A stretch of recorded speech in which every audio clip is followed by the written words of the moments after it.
adillah pada kami, kami tak bodoh, meski memang kami tak pandai.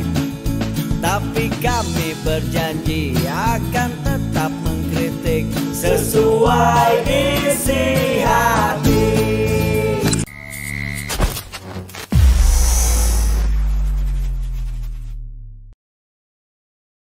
Kita mulai. Bismillahirrahmanirrahim. Assalamualaikum warahmatullahi wabarakatuh. Salam perubahan, salam kedaulatan rakyat. Jokowi lantik relawan Anies.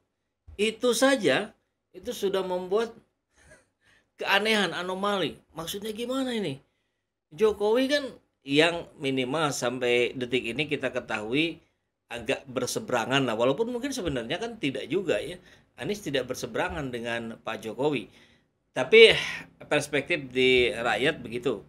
Karena mungkin dianggap lebih mengendorse si rambut putih.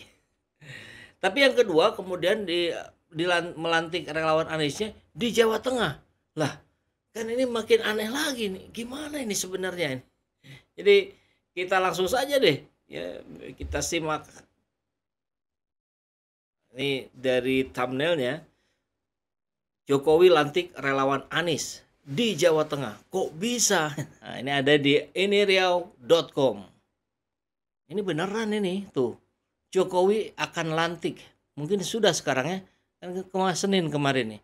Akan lantik relawan Anies di Jawa Tengah. Jadi ini bukan kabar yang hoax ya. Bukan bohong, benar. Nah, tinggal kita lihat gimana nih maksud clearnya. Nah, di sini ada tulisannya, kami mendukung Bapak Anies Baswedan. Di sini ada orangnya. Nah, ini sih bukan Pak Jokowi yang kita kenal ya.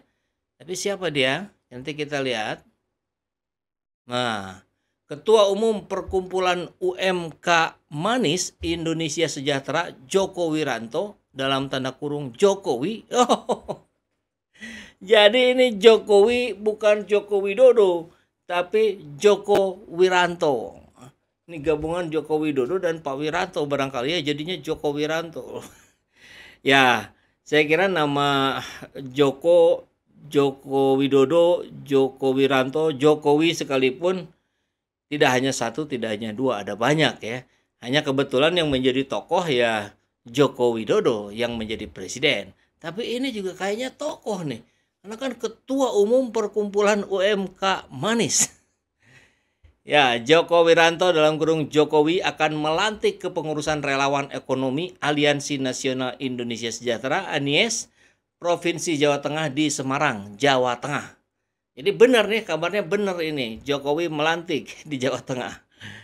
Sayap relawan Anies ini hadir untuk menampung dan menghimpun para pelaku UMKM ke dalam organisasi UMK Manis untuk ditingkatkan kapasitas dan kualitasnya. Keren sekali ini relawan nih. Jadi bukan hanya sekedar fokus bagaimana memenangkan sosok Anies Baswedan, tapi juga peduli, perhatian pada bagaimana kita mengembangkan kesejahteraan bersama, terutama untuk para pelaku UMKM. Keren-keren nih. Di dalam UMK Manis, para pelaku akan mendapatkan binaan dan kita juga akan ajarkan cara pemasaran produk mereka, kata Jokowi. Sapaan akrab Joko Wiranto di Jakarta, Senin 3 Januari. Joko Wiranto mengatakan keberadaan UMK Manis ini sejalan dengan semangat yang sama dengan calon presiden 2024 Anies Baswedan, yakni mensejahterakan masyarakat Indonesia. Menurutnya, UMKM memiliki andil besar dalam menumbuhkan ekonomi masyarakat di saat pandemi COVID-19. Anies Baswedan memiliki semangat ingin mewujudkan Indonesia sejahtera. Nah, itu satu nafas dengan cita-cita kami. Saat COVID-19, hanya UMKM yang mampu bertahan di saat pengusaha besar banyak merumahkan pegawainya, ujar Joko Wiranto. Ia menambahkan dalam pelantikan kepengurusan UMK Manis ini akan diluncurkan sebuah aplikasi yang dapat digunakan pelaku binaannya dalam memasarkan produk mereka. Wah, luar biasa ini. Adapun aplikasi itu diberi nama Marketplace UMKM Anies yang dapat diunduh di Play Store. Keren, sudah ada di Play Store. Nanti segera kita cek ya. Aplikasi Marketplace UMKM Anies menjadi salah satu program unggulan kita di tahun 2023 ini. Tambah Joko Wiranto yang biasa dipanggil Jokowi. Baik, selamat kepada Pak Jokowi yang sudah melantik relawannya di Jawa Tengah. Semoga ya kita tahulah Jawa Tengah hari ini sedang menjadi sorotan publik juga, termasuk wilayah yang kaum miskinnya sangat banyak, dan tentu kita tidak hanya bisa berharap kepada pemerintah, tapi juga kita harus mampu menggerakkan diri kita sendiri secara mandiri. Barangkali itu yang menjadi fokus perhatian dari Pak Jokowi yang ini. Nah, kalau Pak Jokowi yang itu sebetulnya saya mau bahas juga. Karena itu tadi ya, saya sering dibahas tentang si tukang fitnah, si tukang gibah dan sebagainya. Ini saya dapat tulisan menarik ini. Di WA saya ada tulisan, ini judulnya bukan gibah. Ini kita lihat ya. Gedein dikit deh. Oke. Masih ada orang yang tidak bisa membedakan antara ghibah, membicarakan aib seorang muslim, dengan syahadah atau kesaksian, dan iqamatul hujjah, menegakkan hukum Allah, menegakkan hukum agama. Ini perumpamaan yang saya dikirim lewat WhatsApp ini. Satu, jika ada penipu, telah sekian banyak orang menjadi korbannya. Lalu kita buat poster yang berisi identitas dan fotonya. Wanted begitu ya, atau hati-hati gitu. Lalu kita sebar, lalu kita siarkan agar masyarakat berhati-hati dan terlindungi dari kejahatan atau penipuan orang tersebut. Maka itu disebut dengan kesaksian, bukan ghibah. Itu bentuk nahi mungkar yang sangat tinggi nilainya. 2. Jika ada seorang saksi mata bersuara lantang di pengadilan, ia sampaikan apa saja yang ia lihat, ia bongkar identitas semua pelaku kejahatan, maka itu bukan ghibah, tapi syahadah alias kesaksian. Agar hukum ditegakkan di atas para penjahat.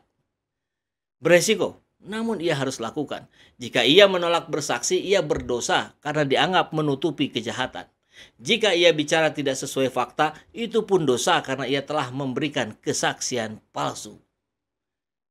Ini contoh ketiga, ada pejabat dipilih dengan uang rakyat. Ini misalnya bukan kejadian yang sebenarnya. Kalau di kejadian sebenarnya ada, yaitu kebetulan. Biaya pemilihannya habis banyak. Setelah terpilih, makan, minum, dan fasilitas hidupnya semua ditanggung rakyat. Tapi kerjanya hanya menyusahkan rakyat. Siapa dia? Kita nggak nyebut orang ini. Ini pengandaian. Kritik dari rakyat itu bukan ghibah, tapi kesaksian. Bahkan kritik kepada pejabat yang lalim seperti ini dalam pandangan agama adalah bagian dari amar ma'ruf nahi mungkar. 4.